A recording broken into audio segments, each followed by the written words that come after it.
Ustaz, bagaimana jika di kampung terkait zakat menggunakan ijab kabul dan saya menolak tidak ingin seperti itu, tapi seperti maksa harus ijab kabul. Apakah boleh saya tetap melaksanakan namun hati menolak? Demikian Ustaz pertanyaan.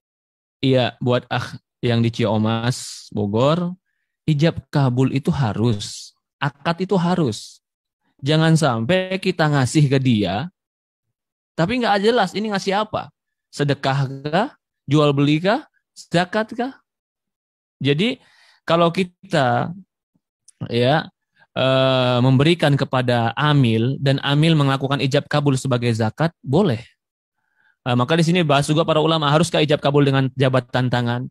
Ya, ijab kabul itu hukum asal boleh berjabatan tangan. Tapi ada ijab kabul yang terkadang sudah dicukupkan dengan lafaz walaupun tidak harus jabat tangan. Contoh jual beli, saya beli, kamu jual. Beli ya, itu kan ijab kabul sebenarnya. Tapi tanpa ada salaman. Begitupun zakat harus ada ijab kabul sebenarnya. Walaupun tidak harus salaman. Tetapi ketika amilnya mengajak salaman, ijab kabul, itu nggak masalah. Ya, jadi ijab kabul yang salaman itu kan cuma nikah, Ustaz. Tidak, hukum asal semua ijab kabul itu tetap boleh salaman.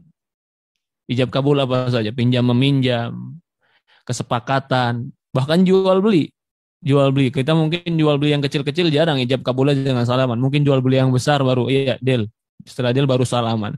Sebenarnya ijab kabul apa saja boleh bersalaman, termasuk zakat itu harus ada ijab kabul yang jelas. Apa ini pemberiannya? Sedekahkah atau zakat? Ketika amil mengatakan itu adalah zakat dan orang yang muzaki mengatakan zakat lalu ada ijab kabul, ketika itulah zakat diterima. Assalamualaikum warahmatullahi wabarakatuh. Ustaz, apa betul zakat fitrah tidak harus dengan ijab kabul? Dan kapankah waktu yang tepat bayar zakat fitrah? Afwan, jazakallah khair Ustaz. Tidak ada ijab kabul, itu hanya untuk nikah. Tidak ada ijab kabul ini. Saya tidak pernah temukan riwayatnya itu ya. Saya juga pernah begitu datang waktu itu saya masih di Surabaya. Datang ke satu masjid dekat rumah, saya ingin serahkan zakat fitrah saya, tiba-tiba tangannya diulurkan, lalu dia mau ajak saya seperti orang ijab kabul pernikahan. Saya kira saya mau dinikahkan pada saat itu. Terus kemudian dia bilang, kenapa? Dia bilang, kita ijab kabul untuk beras zakat. Saya sudah niatkan insya Allah, sudah cukup. Yang saya tahu seperti itu ya. Yang saya tahu seperti itu, cukup kita berikan zakat fitrah kita, udah Allah SWT lebih tahu, kita sudah niatkan untuk melakukan zakat fitrah. Itu yang saya tahu. Kalau yang paling tepat dikeluarkan adalah hadis Nabi SAW menjelaskan masalah itu. Semua yang dikeluarkan sebelum sholat Idul Fitri, maka dikenal dengan zakat fitrah. Kalau sudah sholat Idul Fitri, maka dia adalah sedekah secara umum. Apakah ada doa ketika mengeluarkan zakat? Tidak ada. Jadi ketika kita zakat fitr, nggak ada apa yang namanya ijab kabul, tuh nggak ada syariatnya. Saya serahkan beras, saya terimanya, sampingnya sah. Jadi nggak syariatkan seperti itu. Yang kedua, zakat itu sama dengan sedekah. Dan sedekah itu lebih bagusnya disembunyikan. Kecuali kata para ulama kalau dikhawatirkan ada tuduhan kita tidak mengeluarkan zakat. Maka pada waktu itu nggak masalah. Ya, pada asalnya sedekah itu tidak ya. Jadi kalau antum datang ke panitia, nih dari siapa? Dari aneh, ente nggak usah nanya. Ya, pokoknya dari aneh sama keluarga, dah selesai. Ya, yang penting niat kita sudah ada jelas. Apakah boleh bayar zakat mal kotak zakat saja? Tak ada ijab, tak ada kabul. Lewat kotak dimasukkan. Dalam hati diniatkan ini zakat sah. Jadi tak perlu disyaratkan aku bayarkan zakat kotor ini tunai aku terima. Ijab kabul ada yang wajib, ada yang sunat, ada yang mubah. Aku beli aqua ini 600 ml dengan harga 5.000 tunai, mubah.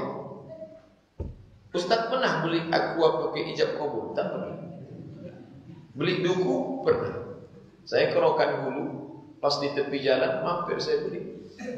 Saya bayar, apa kata dia? Jual ya nak? Iya mak. Rupanya di kampung orang masih pakai ijab kabul. Karena dia pakai mazhab Syafi'i. Dalam mazhab Syafi'i ijab kabul. Ini hukumnya mubah. Yang kedua, sunnah. Apa itu? Zakat. Karena dalam Quran disebut wa shalli alaihim inna salataka sakanun lahum. Ya Muhammad, kalau mereka bayar zakat, doakanlah mereka. Setelah ijab kabul, doakan. Barakallahu laka fima a'taita. Semoga Allah memberikan berkah kepada rezeki. Itu hukumnya sunnah. Di Malaysia, orang bayar zakat pakai kartu gesek. Gimana mau ikat? Bayar kartu gesek. Tak tahu. Aku bayarkan ini zakat betul ini. Lalu dia menjawab, aku terima, aku terima. Bayar zakat pakai www.zakat.com. Transfer. Tak ada ijab kabul. Sah. Yang mesti ada ijab kabul nikah. Jangan pula nikah disamakan dengan ini. Kau udah nikah sama dia, udah. Kau tengok tak ada ijab kabul. Sama macam betul aku tak perlu ijab kabul. Oh. Aku nikahkan engkau dengan anakku dengan mahar sebentuk cincin emas tunai. Aku terima. Sah. Zakat diberikan kepada yang berhak. Kalau memang dia sudah terbukti dalam keyakinan Anda dia berhak, maka Anda boleh menyerahkan zakat kepadanya, tentunya dengan serah terima, tanpa harus ada sebutkan kalau itu zakat. Tidak harus menyebut itu zakat. Ini zakatku untukmu, tidak harus. Akan tapi cukup Anda sampaikan, yang penting orang itu berhak, sudah sah. Jika menyebut zakat itu lebih bermanfaat, sebutkan. Jika menyebut zakat kurang bermanfaat, nggak perlu disebut juga nggak ada masalah. Sah. Sebab kadang menyebut ini barang zakat bisa saja bermanfaat, bisa tidak. Ada sebagian merasa orang sedih kalau dibilang zakat itu. Padahal dia sangat memerlukannya. Jangan bilang zakat. Jadi tanpa disebut itu zakat. Serah terima, iya ini aku serahkan, iya. Kalau tidak diserahkan nanti dia bingung, duit siapa ini? Akhirnya nggak dipakai sama dianya. Harus ada serah terima biar yakin bahasanya itu adalah uang halal untuknya. Dengan catatan, menurut keyakinan Anda, dia adalah salah satu orang yang berhak menerima zakat, seperti itu. Allah.